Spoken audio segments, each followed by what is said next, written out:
ప్రతి మారుమూల గ్రామంలో మొక్కలు నాటే అవగాహన కలగాలనే ధ్యేయంతో చించుపల్లి మండలం హౌసింగ్ బోర్డుకు చెందిన విశ్వామిత్ర చౌహాన్ అనే బాలుడు గత 2 ఏళ్లుగా మొక్కలు నాటుతున్నాడు.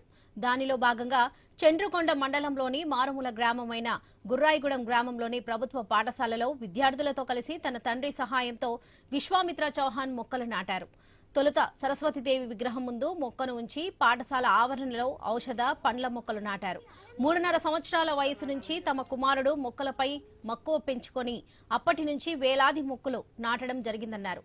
ప్రముఖ ఆధ్యాత్మికవేత్త శ్రీ శ్రీ త్రిదండి చిన్నజీఆర్ స్వామికి, మాజీ సీఎం కేసీఆర్ కు, ఎంతో మంది మంత్రులకు, ఐఏఎస్ ఐపీఎస్ అధికారులకు మొక్కలు బహుకరించి వారితో మొక్కలు నాటడం జరిగిందని తెలిపారు. విశ్వామిత్రకు కలెక్టర్ చేత, వివిధ ఆర్గనైజేషన్ల చేత నంది, ఇతర అవార్డులు, మెడల్స్ ఇచ్చారని తెలిపారు.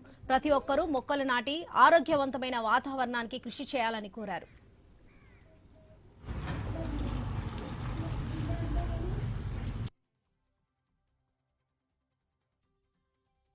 మరి మా చిన్నారి విశ్వామిత్ర చౌహాన్ గత 2 సంవత్సరాలుగా పర్యావరణ పరిరక్షణే లక్ష్యంగా ప్రతిరోజు మొక్కలు నాటడం జరుగుతూ ఉంది. మరి అందులో భాగంగానే ఈరోజు చండ్రుకొండ మండలంలోని గుర్రాయిగూడెం పాఠశాలలో ఈరోజు విద్యార్థులతో కలిసి 2-3 రకాల పండ్ల మొక్కలను నాటడం జరిగింది. విద్యార్థుల సమక్షంలో, అదేవిధంగా ఉపాధ్యాయుల సమక్షంలో నాటడం జరిగింది.